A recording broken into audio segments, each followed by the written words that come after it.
Even 10 years later, Jessica's removal from Girls' Generation is still one of the most discussed events in the history of K-pop. So of course, the uproar was even more intense when it first happened, back on the infamous date of September 30th of 2014. Much curiosity was created around the group's first release without the main vocalist, which turned out to be the single Catch Me If You Can, released in April of 2015 in both Korean and Japanese. Right after the song came out, a clip of Jessica singing during an episode of her reality show with her sister, which aired in 2014, started to gain a lot of traction and generated many of questions, as fans realized that it sounded like she was singing a part of Catch Me If You Can.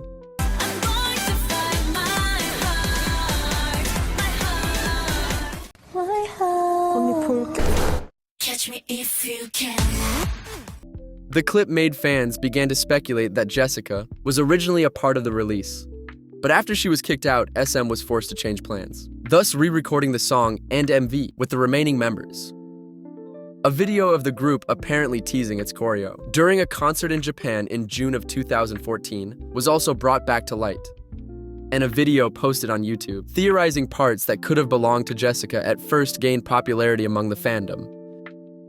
On June 21st, the theory was confirmed. Leaked footage of the original filming of the video, which included Jessica, broke the internet. The images were leaked by @Mr. SNSD on the Chinese platform Weibo. And just as a side note, Jessica's Chinese fans are known for having access to a lot of information. In fact, it is believed that many of them had already heard about her being kicked out months before it actually happened. But now back to the topic. Initially, a lot of people doubted the veracity of the images and claimed that they were photoshopped by foreign fans. But the hypothesis quickly fell apart once fans noticed that the images showed Taeyeon and Tiffany with bangs, which they didn't have in the released version. Others pointed to a picture Taeyeon had uploaded to her Instagram in March. The photo still showed her with bangs, so it was most likely taken at the original recording. On the afternoon of the 22nd, the credibility of the images could no longer be denied. The full MV was uploaded to the internet. By the way, showing that a lot of the parts that fans felt were originally sung by Jessica were indeed hers.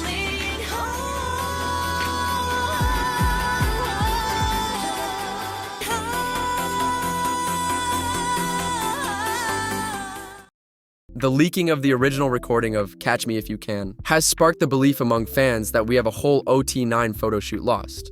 Many speculated at the time that the cover of the single was simply black with just the title written on it, because they didn't want to redo everything. But this last part is just a theory. Girls' Generation did have an OT8 photo shoot for the comeback. A lot of people feel like the song doesn't fit into the group's Korean discography, and sounds more like something they would release exclusively in Japan. So there's also this theory that the song was just released in Korean so that Girls' Generation wouldn't lose momentum in their home country after such a huge scandal.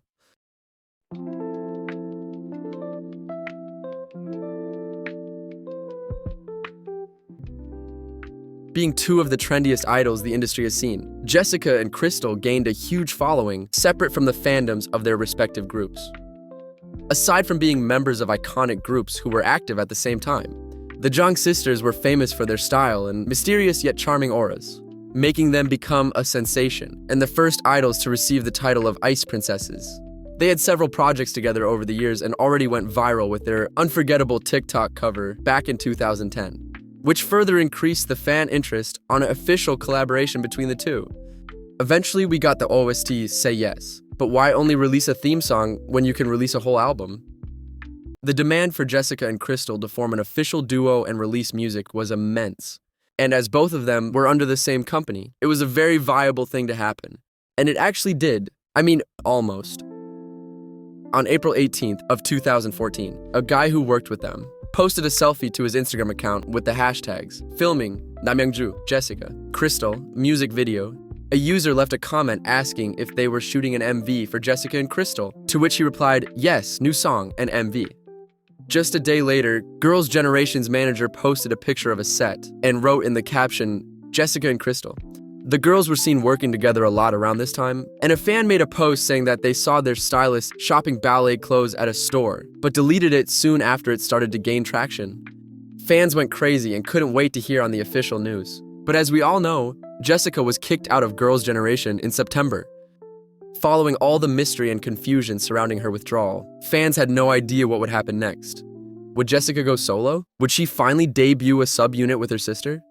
In October, we started to get a glimpse at the direction things were going, as an alleged representative of the Jessica and Krystal show came forward and claimed that the debut of the long-awaited unit almost happened. They told a media outlet that the sisters already had a whole album finished, filmed a music video, and were planning on recording a second season of their show. But a setback occurred after Jessica was removed from her group. In 2015, an audio from a supposed dance practice was leaked on the internet, revealing a snippet of a song recorded by Jessica and Krystal, giving the fans a taste of how a full body of work by the jungsis would sound like.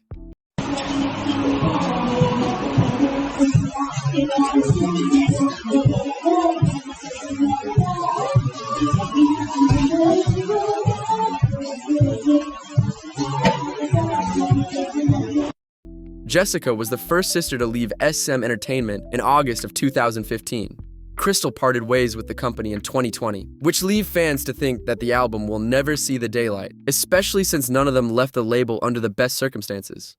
Although we will most likely never get the chance to listen to their original album, at the end of the day, Jessica and Krystal are still sisters. So perhaps we could still get an album by the Jung sisters one day. When asked about the possibility back in 2015, Jessica answered, "It's not impossible in the future."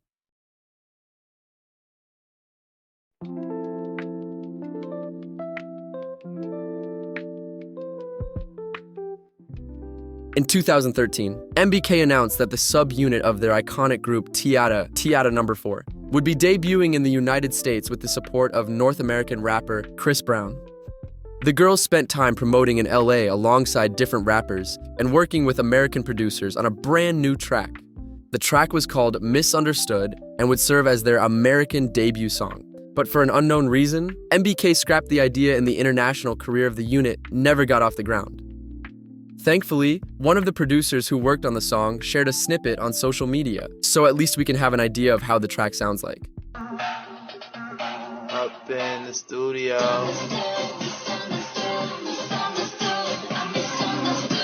Doug trying to run.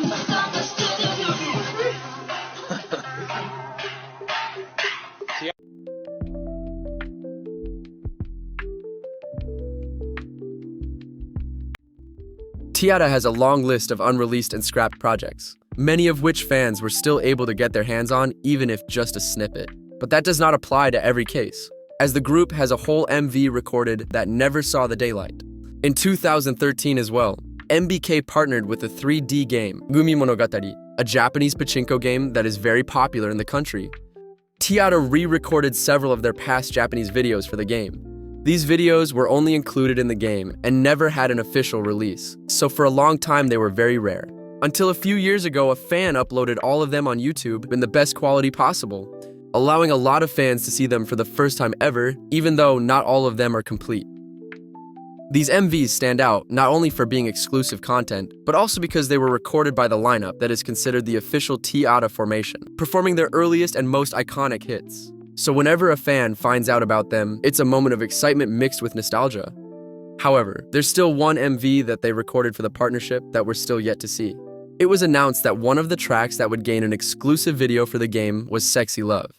But again, for an unknown reason. Turns out the video was not included in the game, and all we got to see of it was a screen cap, included on a promotional poster.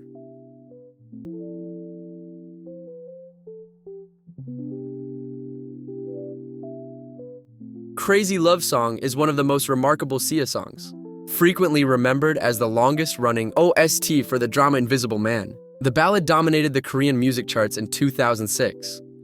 Following the huge commercial success it was met with, Crazy Love Song received a remix in the dance genre. The trio began to tease the new version and performing it live. But during the infamous August 20th episode of Inkigayo, SeeYa got caught up in one of the biggest scandals of their entire career. They were performing the remix when one of the dancers had a seizure on stage thanks to flashing lights. I'll be showing the footage, so in case it makes you uncomfortable, you can skip to the time that's on the screen. The singers and other dancers noticed it, but didn't know whether they should help her or continue with the performance. The dancer spent almost 30 seconds agonizing in front of the cameras before one of her colleagues stopped to help her. Then the staff finally rushed to the stage and took her. The episode caused immense controversy and judgment towards SeeYa and their team. As a result, the dance version of Crazy Love Song became almost an urban legend. The release of the remix was cancelled, and from then on, SeeYa only sang the original version live.